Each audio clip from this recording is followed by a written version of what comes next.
ചെമ്പനിപ്പൂ സീരിയലിന്റെ വരാനിരിക്കുന്ന episode review വിശേഷങ്ങളിലേക്ക് എല്ലാവർക്കും സ്വാഗതം. സച്ചിയുടെ കാറിന്റെ ബ്രേക്ക് നഷ്ടപ്പെട്ടിട്ട് പോലീസുകാരന്റെ വണ്ടിയിൽ പോയിട്ട് ഇടിക്കുന്നുണ്ട്. ആ പോലീസുകാരനാണെന്നുണ്ടെങ്കിൽ സച്ചിയോടുള്ള ദേഷ്യത്തിന് സച്ചിയുടെ ലൈസൻസ് കട്ട് ചെയ്യുകയും കേസ് എടുക്കുകയും ചെയ്യുന്നുണ്ട് കേട്ടോ. ഇതിൽ നിന്ന് സച്ചിയെ എങ്ങനെയെങ്കിലും മോചിപ്പിക്കണമെന്ന് പറഞ്ഞുകൊണ്ട് നമ്മുടെ രേവതി പോലീസ് സ്റ്റേഷനിൽ പോകുന്നുണ്ട്. അവിടുത്തെ ഇൻസ്പെക്ടറുമായിട്ട് സംസാരിക്കാൻ വേണ്ടിയിട്ട് കേട്ടോ. ചെല്ലുന്ന സമയത്ത് ഇൻസ്പെക്ടർ ഇല്ലാത്തതുകൊണ്ട് രേവതിയുടെ അടുത്ത് അവിടെ പുറത്തിരിക്കാൻ വേണ്ടി പറയാണ്. സച്ചിയുടെ വണ്ടി ആക്സിഡന്റ് ആയിട്ടുള്ള അവിടെ നിന്നിട്ട് പോലീസ് സ്റ്റേഷനിലേക്ക് കൊണ്ടുവന്ന ആ കോൺസ്റ്റബിൾ ആണെന്നുണ്ടെങ്കിൽ അവിടെ നിൽക്കുന്ന മറ്റൊരു പോലീസുകാരൻ്റെ അടുത്ത് പറയാണ് കേട്ടോ, അയാളുടെ വണ്ടിക്ക് ബ്രേക്ക് ഇല്ലായിരുന്നു. പക്ഷേ ആ അരുൺ എന്ന് പറയുന്ന പോലീസുകാരൻ്റെ അടുത്ത് ഞാൻ എത്ര പറഞ്ഞിട്ട് സമ്മതിക്കുന്നില്ലായിരുന്നു. അദ്ദേഹത്തിന് മനഃപൂർവ്വം എന്തോ സച്ചിയുടെ അടുത്ത് ദേഷ്യമുള്ളത് കൊണ്ടാണ് ഇങ്ങനെ ചെയ്തത് എന്നുള്ള കാര്യങ്ങളെ കുറിച്ചൊക്കെ സംസാരിക്കുന്നത് നമ്മുടെ രേവതി കേൾക്കുവാണേ.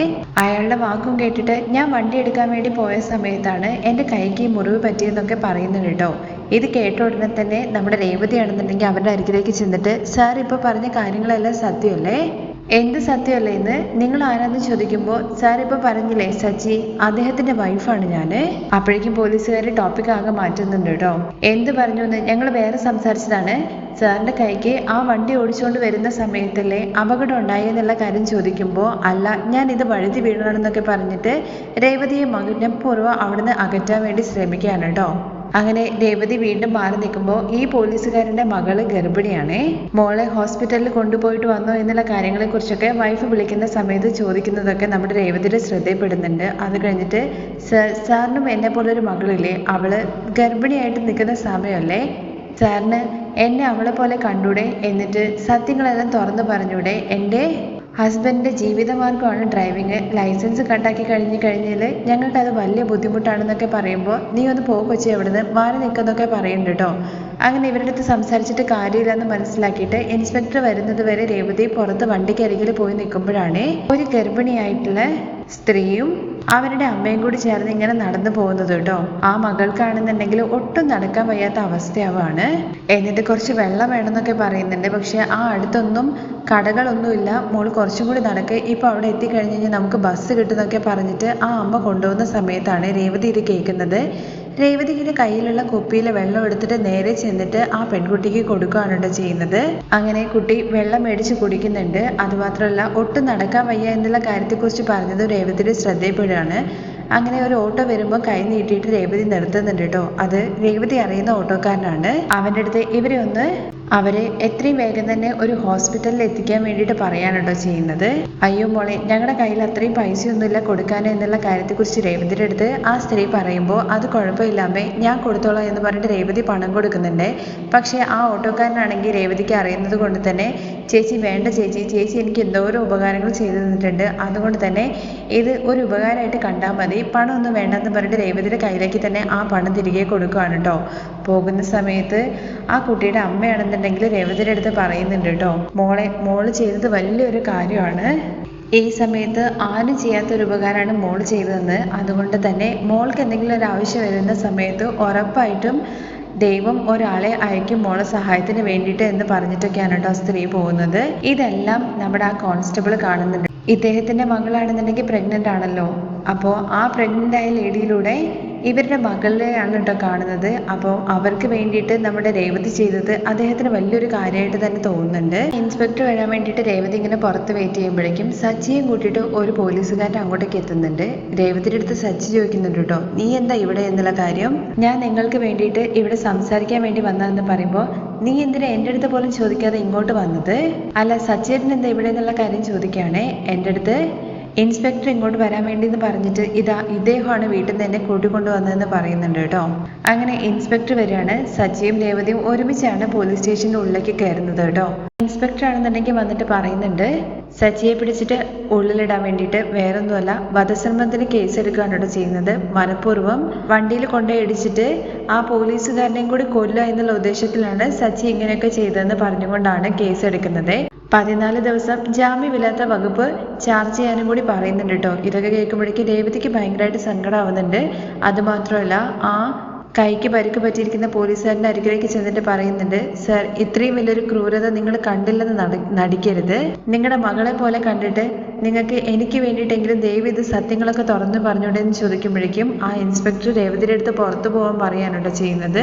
സച്ചിയെ പിടിച്ചിട്ട് ഉള്ളിലിടാനും അപ്പോഴേക്കും ആ കോൺസ്റ്റബിൾ നമ്മുടെ രേവതിയുടെ ആ നല്ല സ്വഭാവം അതുപോലെ സങ്കടം എല്ലാം കൂടി കണ്ടിട്ട് സർ ഒരു മിനിറ്റ് എന്ന് പറയാണേ. എന്നിട്ട് ഉണ്ടായ സംഭവങ്ങളെല്ലാം പറയാണ്. സച്ചിയുടെ വണ്ടിക്ക് ബ്രേക്ക് ഇല്ലാത്തത് കൊണ്ടാണ് ആ പോലീസുകാരന്റെ ബൈക്കിൽ പോയി ഇടിച്ചത് എന്നുള്ള കാര്യം കേട്ടോ. ഇത്രയും വലിയ സംഭവങ്ങൾ ഇവിടെ നടന്നുകൊണ്ടിരിക്കുന്ന സമയത്ത് ഇത്രയും നാളെ നിങ്ങൾ എന്താ വാ തുറക്കാണ്ടിരുന്നത് എന്നുള്ള കാര്യത്തെക്കുറിച്ച് ഇൻസ്പെക്ടർ ചോദിക്കുമ്പോൾ പറയുന്നുണ്ട്, ആ അരുൺ എന്ന് പറയുന്ന പോലീസുകാരൻ സർ മനഃപൂർവ്വം സച്ചിയെ കൊടുക്കാൻ വേണ്ടിയിട്ട് എൻ്റെ അടുത്ത് സത്യം മറച്ചു വെക്കാൻ വേണ്ടി പറഞ്ഞു എന്നുള്ള കാര്യം അതുകൂടി കേൾക്കുമ്പോഴേക്കും ഇൻസ്പെക്ടർ അരുണിനെ ഭയങ്കരമായിട്ട് ഫയർ ചെയ്യുന്നുണ്ട് കേട്ടോ. സച്ചിയോട് സോറി പറയുന്നുണ്ട് ഇൻസ്പെക്ടർ. അത് മാത്രമല്ല, ആ ട്രാഫിക്കിൽ നിൽക്കുന്ന ആ പോലീസുകാരനുണ്ടല്ലോ, അദ്ദേഹത്തെ 1 വീക്ക് സസ്പെൻഡ് ചെയ്യുകയും ചെയ്യുന്നുണ്ട്. സർ, എന്താ സർ അങ്ങനെ ചെയ്തതെന്നുള്ള കാര്യം ട്രാഫിക് പോലീസ് ചോദിക്കുന്ന സമയത്ത് ഇവിടെ ജോയിൻ ചെയ്യുന്ന അന്ന് തന്നെ ഞാൻ പറഞ്ഞിട്ടുണ്ട്, എൻ്റെ കൂടെ വർക്ക് ചെയ്യുന്ന എല്ലാവരും ജെന്യുവൻ ആയിട്ടുള്ള ആൾക്കാരായിരിക്കണമെന്ന് എനിക്ക് മസ്റ്റ് ആയിട്ടുള്ള കാര്യമാണെന്ന്. അത് അല്ലാത്തത് കൊണ്ട് മാത്രമാണ് തന്നെ ഞാൻ 1 വീക്കിലേക്ക് സസ്പെൻഡ് ചെയ്യുന്നത്. ഇത് തനിക്കൊരു പാടായിരിക്കണം. ഇനി മേലെ നീ ഇങ്ങനത്തെ കാര്യങ്ങളൊന്നും ചെയ്യരുത് എന്നുള്ള കാര്യം കൂടി പ്രത്യേകമായിട്ട് പറയുന്നുണ്ട്. അങ്ങനെ നമ്മുടെ സച്ചിയും അതുപോലെ രേവതിയും തിരികെ പോവാനായിട്ട് ചെയ്യുന്നത്. പോകുന്ന സമയത്ത് ആ കോൺസ്റ്റബിൾ എടുത്ത് നന്ദിയൊക്കെ പറയുന്നുണ്ട് കേട്ടോ.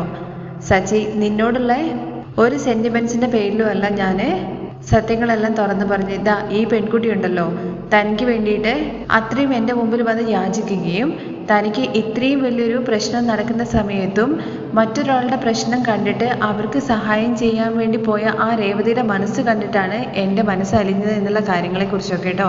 അങ്ങനെ ഒരുപാട് നന്ദിയൊക്കെ പറഞ്ഞിട്ട് അവർ തിരികെ വീട്ടിലെത്താണ് കേട്ടോ ചെയ്യുന്നത്.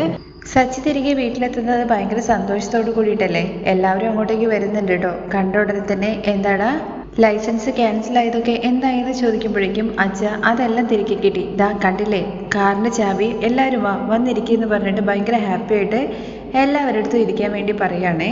അച്ഛ, എൻ്റെ ലൈസൻസ് ക്യാൻസൽ ചെയ്തു, കാർ തന്നെ ഞാൻ എടുത്തിട്ട് വന്നു. ഒരുപാട് സന്തോഷമായിടാ.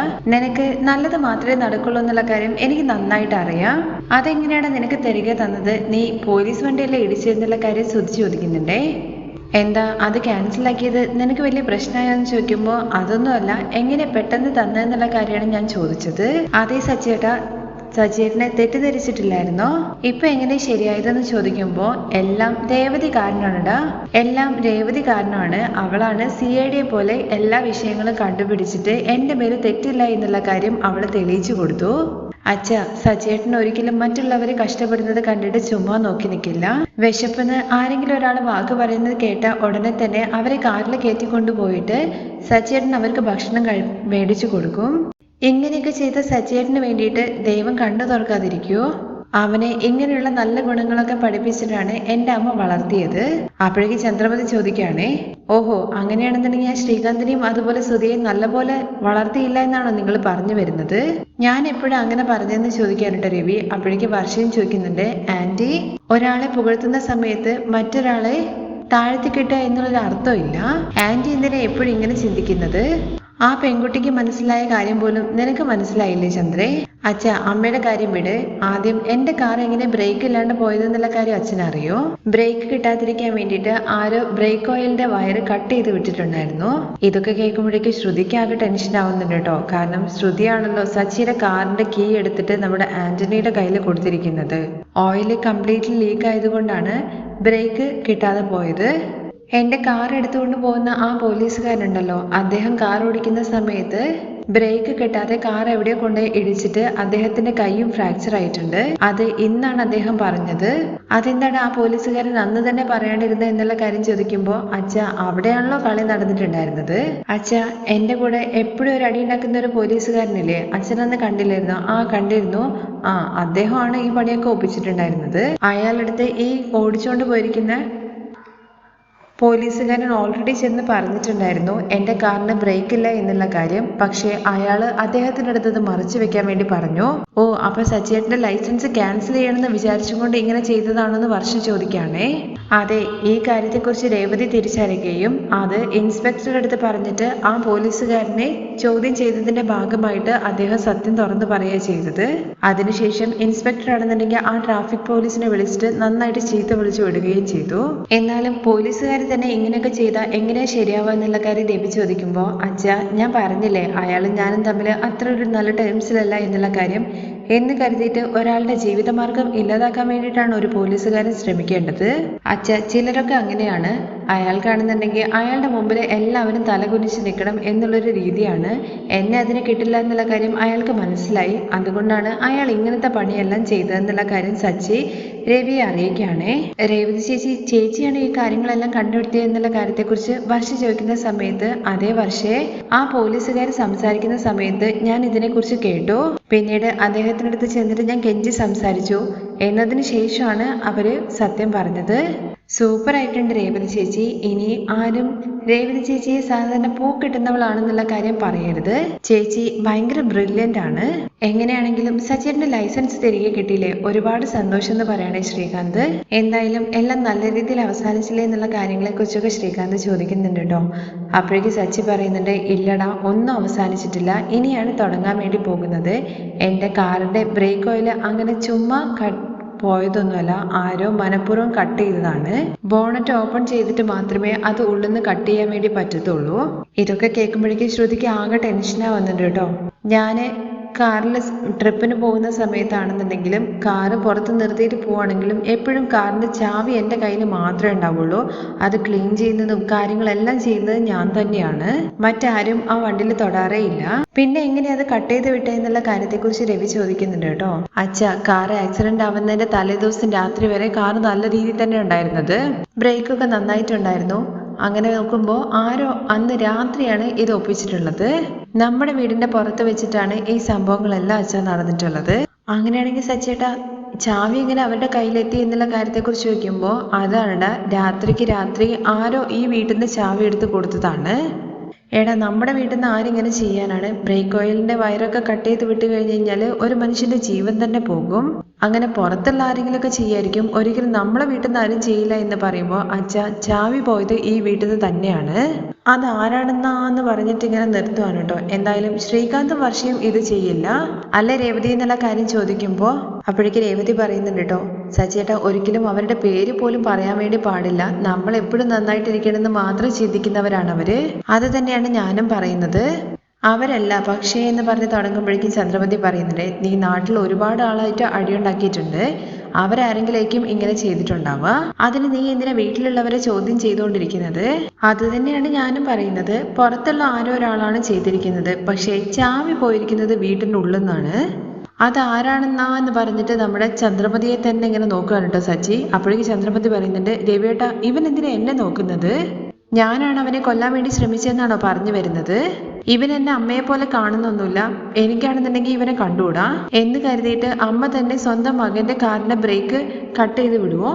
എത്ര ദേഷ്യം ഉണ്ടെങ്കിൽ പോലും ഞാൻ പ്രസവിച്ച മകനെ കൊല്ലാൻ വേണ്ടിയിട്ട് ഞാൻ ഒരിക്കലും അങ്ങനെയൊന്നും ചെയ്യില്ല. അങ്ങനെ ചന്ദ്രമതിയുടെ സംസാരം കേൾക്കുമ്പോൾ സച്ചി വയ്ക്കുന്നുണ്ട് കേട്ടോ, ഇപ്പൊ എന്തിനാ ടെൻഷൻ ആവുന്നത്? ഇത് നിങ്ങളാണ് ചെയ്തതെന്നുള്ള കാര്യം ആര് പറഞ്ഞു കഴിഞ്ഞാലും ഞാൻ ഒരിക്കലും വിശ്വസിക്കില്ല. നിങ്ങൾക്ക് എന്നെ ഇഷ്ടമല്ല എന്നുള്ള കാര്യം എനിക്കറിയാം. പക്ഷേ ഒരിക്കലും നിങ്ങൾ ഇങ്ങനെ ചെയ്യില്ല എന്നുള്ള കാര്യവും എനിക്കറിയാം. സച്ചി ഇത് പറയുമ്പോൾ സച്ചിയുടെ കണ്ണും അതുപോലെ ചന്ദ്രമതി പറയുന്ന സമയത്ത് ചന്ദ്രമതിയുടെ കണ്ണും ഇങ്ങനെ നിറഞ്ഞിങ്ങനെ നിൽക്കുവാണ് കേട്ടോ. ഇതെല്ലാം ശ്രുതിയുടെ ശ്രദ്ധയിൽ പെടുന്നുണ്ട് കേട്ടോ. കാരണം സച്ചിയോട് എന്തൊക്കെയാണെന്നുണ്ടെങ്കിൽ ചന്ദ്രമതിക്ക് സ്നേഹം ഉണ്ടെന്നുള്ള കാര്യം അവിടെ എല്ലാവർക്കും മനസ്സിലാവുന്നുണ്ട്. അതുമാത്രമല്ല രവി പറയുന്നുണ്ട് കേട്ടോ, കേട്ടല്ലോ അവൻ പറഞ്ഞത് നീ കേട്ടല്ലോ, അവൻ നിന്നെ സംശയിക്കുന്നൊന്നുമില്ല. പിന്നെ എന്തിനാ വീട്ടിലുള്ളവരെയൊക്കെ ചോദ്യം ചെയ്യാൻ വേണ്ടി നിൽക്കുന്നത് എന്നുള്ള കാര്യം ചന്ദ്രമതി ചോദിക്കുമ്പോൾ, എന്താണെന്നുണ്ടെങ്കിലും ചാവി ഇവിടുന്നല്ലേ പോയത്? ഒരു പക്ഷേ എന്ന് പറഞ്ഞിട്ട് എടാ ചേട്ടാന്ന് പറഞ്ഞിട്ട് നേരെ ശ്രുതിക്കരികിലേക്ക് ചെല്ലുവാണേ. എന്താടാ നീ എന്നെ പറയാണോ? നിന്റെ കാറിന്റെ ബ്രേക്കൊക്കെ ഇതാക്കി വിട്ടിട്ട് എനിക്ക് എന്ത് സംഭവിക്കാനാ പോകുന്നത്? ഞാനെന്താ ക്രിമിനലാണോ? I am a business man എന്നൊക്കെ പറയാണേ. സച്ചേട്ടാ എത്രയായാലും സുധേട്ട നമ്മുടെ സ്വന്തം ഏട്ടനല്ലേ, അവൻ അങ്ങനെ ഒരിക്കലും ചെയ്യില്ല എന്ന് പറയുമ്പോൾ അത് കറക്റ്റാണ്. അത് മാത്രല്ല അവൻ അതിന് മാത്രമുള്ള ധൈര്യമൊന്നും ഇല്ലെന്ന് സച്ചി തന്നെ പറയാണേ. ഇത് ചെയ്യുന്നവർക്ക് ചെയ്യാൻ ഒരു പ്രത്യേക ധൈര്യം വേണം എന്ന് പറഞ്ഞിട്ട് നമ്മുടെ ശ്രുതിയെ നോക്കുവാണേ. ശ്രുതിയാണെന്നുണ്ടെങ്കിൽ ആകെ ടെൻഷൻ അടിച്ച് താഴേക്ക് നോക്കുവാണല്ലോ. പിന്നെ നോക്കുമ്പോഴാണ് സച്ചി നോക്കുന്നുണ്ടെന്നുള്ള കാര്യം മനസ്സിലാവുന്നത്. സച്ചി മാത്രമല്ല എല്ലാവരും നോക്കുന്നത് നമ്മുടെ ശ്രുതിയാണ് കേട്ടോ. രേവതി, എന്താ സച്ചി പറയുന്നത് ഞാനാണ് ചെയ്തതെന്നുള്ള കാര്യത്തെക്കുറിച്ചാണോ? അങ്ങനെയൊന്നും പറഞ്ഞില്ലല്ലോ ശ്രുതി. പിന്നെ എന്തിനാ എന്നെ അങ്ങനെ നോക്കുന്നത് എന്നുള്ള കാര്യം ശ്രുതി ചോദിക്കുമ്പോ, എനിക്ക് ഓൾറെഡി ഒരുപാട് പ്രശ്നങ്ങളുണ്ട്, ഇത് തന്നെ എങ്ങനെ പരിഹരിക്കേണ്ടത് എന്നുള്ള കാര്യം എനിക്ക് അറിയില്ല. അപ്പോഴേക്കും നമ്മുടെ ചന്ദ്രബാബു ചോദിക്കുന്നുണ്ട് കേട്ടോ, നിനക്കെന്താടി പ്രശ്നം? നിന്നെ വിശ്വസിച്ച് എനിക്കാണല്ലോ പ്രശ്നം. കണ്ടില്ലേ, ദിവസവും ഞാൻ ആന്റിയുടെ അടുത്ത് ചീത്തവിളി കേട്ടുകൊണ്ടേ ഇരിക്കാണ്. ആണിയിൽ വെച്ചിരുന്ന കാർ ചാവി ഞാൻ എങ്ങനെ എടുക്കുന്നത് എന്നുള്ള കാര്യം ചോദിക്കുമ്പോഴേക്കും സച്ചി ചോദിക്കുന്നുണ്ട്, ആണിയിലാണ് ഞാൻ ചാവി വെച്ചെന്നുള്ള കാര്യം ഞാൻ പറഞ്ഞില്ലല്ലോ. അപ്പോഴേക്കും നമ്മുടെ ശ്രുതി ഷോക്ക് അടിച്ച പോലെ നിൽക്കുവാണ് കേട്ടോ. അല്ല, എന്താ പറഞ്ഞതെന്ന് ശ്രുതി ചോദിക്കുകയാണേ. കാറിന്റെ ചാവി ആണിയിലാണ് തൂക്കിടുന്നതെന്നുള്ള കാര്യത്തെക്കുറിച്ച് ഞാൻ പറഞ്ഞില്ലല്ലോ. എപ്പോഴും പുറത്തു പോയി വന്നു കഴിഞ്ഞു കഴിഞ്ഞാല് ആണിന്റെ മേലല്ലേ തൂക്കിടാറ്? അത് സാധാരണയായിട്ട് നടക്കുന്ന കാര്യമില്ലേ, അതുകൊണ്ട് ഞാൻ പറഞ്ഞേ ഉള്ളൂ ശ്രുതിയെ. അത് പറഞ്ഞെന്ന് കരുതിയിട്ട് ഉടനെ തന്നെ നിങ്ങൾ എന്നെ സംശയിക്കോ, എന്താ ശ്രുതി ഇതെന്നൊക്കെ ചോദിക്കുകയാണേ. അപ്പോഴേക്ക് ശ്രുതി, എടാ സച്ചി, അവൾ എന്തിനാ ഇങ്ങനെയൊക്കെ ചെയ്യുന്നത്? അതല്ലടാ ശ്രുതി, ആരുടെ മനസ്സിൽ എന്തൊക്കെയുള്ളതെന്നുള്ള കാര്യം നമുക്ക് മനസ്സിലാവില്ല. നമ്മൾ എപ്പോഴെങ്കിലും ചെയ്ത കാര്യത്തിന് തിരിച്ചടിയായിട്ട് ചിലപ്പോൾ ഇപ്പോഴായിരിക്കും ഓരോ കാര്യങ്ങൾ ചെയ്തിട്ടുണ്ടാവുക. അപ്പോഴേക്കും നമ്മുടെ വർഷയാണെന്നുണ്ടെങ്കിൽ സച്ചിയെ സപ്പോർട്ട് ചെയ്യുന്ന രീതിയിൽ അതെ കറക്റ്റ് തന്നെയാണ്. ഇവരുടെ എലൈസിലാണെന്നുള്ള കാര്യം പറഞ്ഞ ആളെ സച്ചിയേട്ടനല്ലേ വീട്ടിലേക്ക് കൂട്ടിക്കൊണ്ട് വന്നത്. ആ ദേഷ്യം എന്തായാലും ശ്രുതിക്ക് ഉണ്ടാവുമല്ലോ. എന്താ ഞാൻ അങ്ങനെ ചെയ്തു എന്നാണോ വർഷ നീ പറഞ്ഞു വരുന്നതെന്ന് ശ്രുതി ചോദിക്കുമ്പോൾ, അല്ല ശ്രുതി ചേച്ചി, ആ ദേഷ്യം നിങ്ങൾക്ക് ഉണ്ടാവുമെന്ന് ഞാൻ പറഞ്ഞു വന്നോളൂ. അത് തന്നെയാണ് ഞാനും പറയുന്നത്. ഒരുപക്ഷെ അതിന് പകരം വീട്ടാൻ വേണ്ടിയിട്ട് എന്തെങ്കിലും ചെയ്തതാവാലോ. അങ്ങനെ ശ്രുതിയെ നമ്മുടെ വർഷയും അതുപോലെ സച്ചിയും കൂടി ലോക്ക് ചെയ്യുന്നുണ്ട് കേട്ടോ. അങ്ങനെ ശ്രുതിയാണ് ചെയ്തതെന്നുള്ള കാര്യം നമ്മുടെ സച്ചി ഉടനെ തന്നെ കണ്ടുപിടിക്കും. ആ വിശേഷങ്ങൾ കേൾക്കാൻ താല്പര്യമുള്ളവരുണ്ടെങ്കിൽ നെക്സ്റ്റ് എപ്പിസോഡിന് കമൻറ്റ് ചെയ്യണേ. വീഡിയോ ഇഷ്ടമാണെങ്കിൽ ഒന്ന് ലൈക്ക് ചെയ്യാനും ഷെയർ ചെയ്യാനും സബ്സ്ക്രൈബ് ചെയ്യാനും മറക്കല്ലേ. താങ്ക്